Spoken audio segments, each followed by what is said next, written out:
.50 caliber machine gun is an anti-armored vehicle weapon.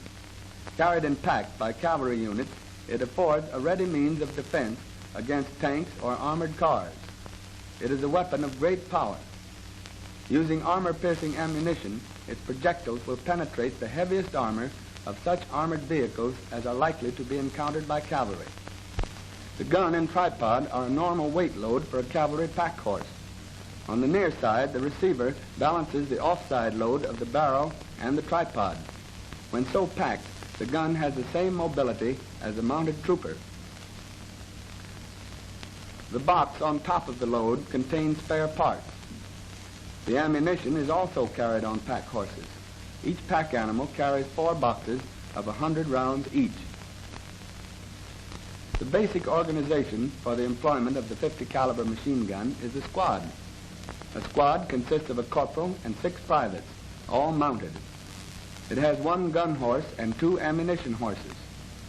The gun squad has great maneuver ability. It marches as fast and as far as other cavalry units. It is not stopped by obstacles such as accidents of the ground, mud, or poor roads. Its ability to move over ground that is impracticable for mechanized units gives it a great tactical advantage in combat with armored cars or tanks. From its position on the pack horse, the gun can be unpacked and put into action in 20 seconds. After screwing the barrel onto the receiver, the gun is ready for loading and firing. The gun is light enough to permit rapid displacement for short distances dismounted without disassembling. It will be noted that when the gun is ready for action, it presents a relatively small and obscure target. The armor-piercing projectile penetrates armor of 1/2 inch thickness at 1,000 yards. The heaviest armor now used on vehicles with which cavalry is apt to be engaged is 5/8 of an inch thick. This old tank with 5/8 inch armor was penetrated at 600 yards. Marching cavalry habitually uses roads and may therefore be attacked by hostile armored cars or combat cars. The anti-tank guns must be prepared for such encounters. A blue cavalry regiment is marching north into Red territory on an offensive mission.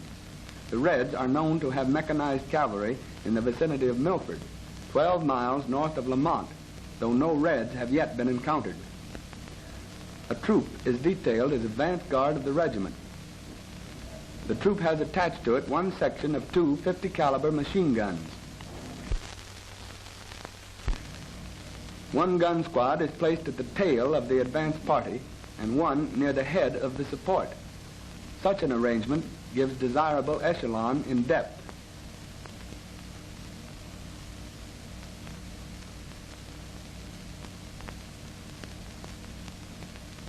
A section of hostile combat cars observes the march of the regiment. Against troops not equipped to cope with mechanized forces, the armored vehicle has a decided advantage.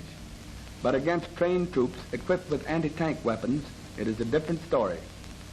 The Red cars decide to make a surprise attack on the blue advance guard, thus delaying the main body. The point of the blue advance guard is marching along a road through open country. Over a distant ridge, the approaching cars appear.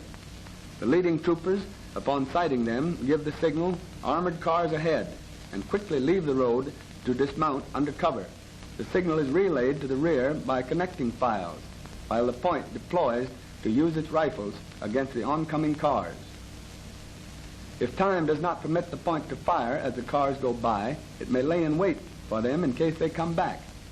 The advanced party is following the point at about 500 yards. The signal from the point is seen and relayed to the support. The advanced party is halted. The lieutenant in command directs the light machine guns and the .50 caliber machine gun to go into action on the road.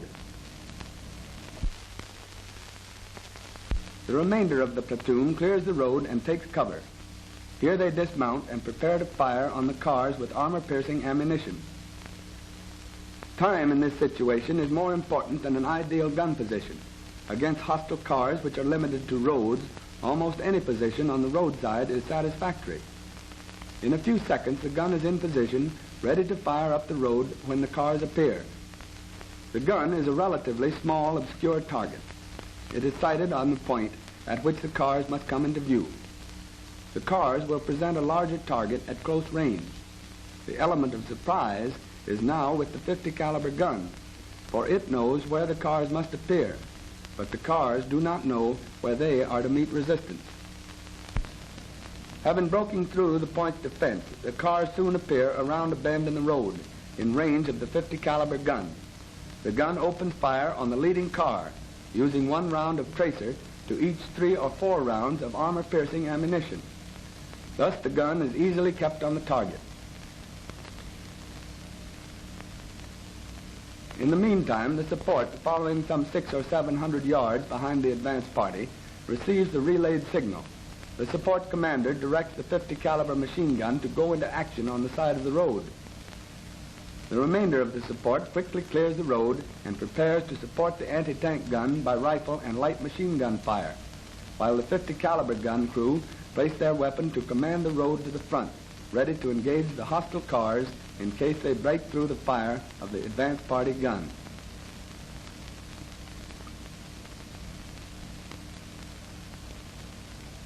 But the leading gun has done its work. The cars have been put out of action by the combined fires of the advance party and its .50 caliber machine gun.